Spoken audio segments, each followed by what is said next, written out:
नमस्कार दोस्तों, अनसुनी दिव्य कथाएं में आपका स्वागत है। तो आइए भगवान कृष्ण से जुड़े रहस्य की इस सीरीज को आगे बढ़ाते हैं और कुछ नए रहस्यों के बारे में आपको जानकारी देते हैं। हालांकि यह अभी भी शोध का विषय है और जितने लोगों ने भी इस पर शोध किया है उनका कहना यह है कि ईसा मसीह ने भारत का भ्रमण किया था और वे कश्मीर से लेकर जगन्नाथ मंदिर तक गए थे।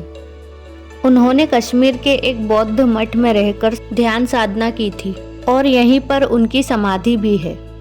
शोधकर्ता मानते हैं कि श्री कृष्ण का ईसा मसीह के जीवन पर बहुत प्रभाव पड़ा है। उनके जन्म की कथा भी श्री कृष्ण के जन्म की कथा से कुछ मिलती जुलती है। लुईस जेकोलियत ने 1869 में अपनी एक पुस्तक दी बाइबल इन इंडिया में लिखा है कि जीसस क्रिस्ट और भगवान श्री कृष्ण एक थे। लुईस जेकोलियत फ्रांस के एक साहित्यकार और वकील थे। उन्होंने अपनी पुस्तक में कृष्ण और क्राइस्ट पर एक तुलनात्मक अध्ययन प्रस्तुत किया है। जीसस शब्द के विषय में लुईस ने कहा है कि क्राइस्ट को जीसस नाम भी उनके अनुयायियों ने दिया है। इसका संस्कृत में अर्थ होता है मूल तत्व। भारतीय परंपरा और जनश्रुति के अनुसार भगवान श्री कृष्ण ने ही मार्शल आर्ट्स का आविष्कार किया है। दरअसल पहले इसे कालारी पयट्टू कहा जाता था। इस विद्या के माध्यम से ही उन्होंने चाणूर और मुष्टिक जैसे मल्लों का वध किया था। तब उनकी उम्र 16 वर्ष की थी। मथुरा में दुष्ट रजक के सिर को उन्होंने अपनी हथेली के प्रहार से काट दिया था।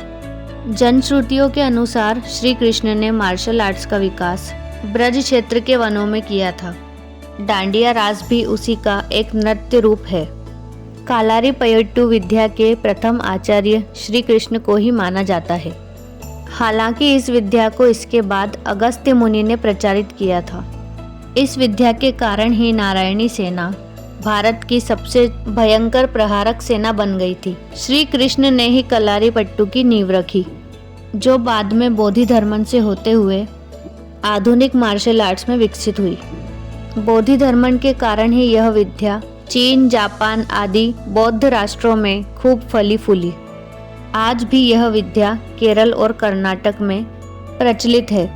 श्री कृष्ण ने इस विद्या को अपनी नारायणी सेना को सिखा रखा था। इस मार्शल आर्ट्स की वजह से ही उस काल में नारायणी सेना को भारत की सबसे भयंकर प्रहारक माना जाता था। तो दोस्तों, यह थे भगवान श्री कृष्ण से जुड़े कुछ रहस्य। इसी प्रकार के और रहस्य जानने के लिए हमारे चैनल को सब्सक्राइब करें और इस वीडियो को लाइक और शेयर करना ना भूलें। राधे राधे।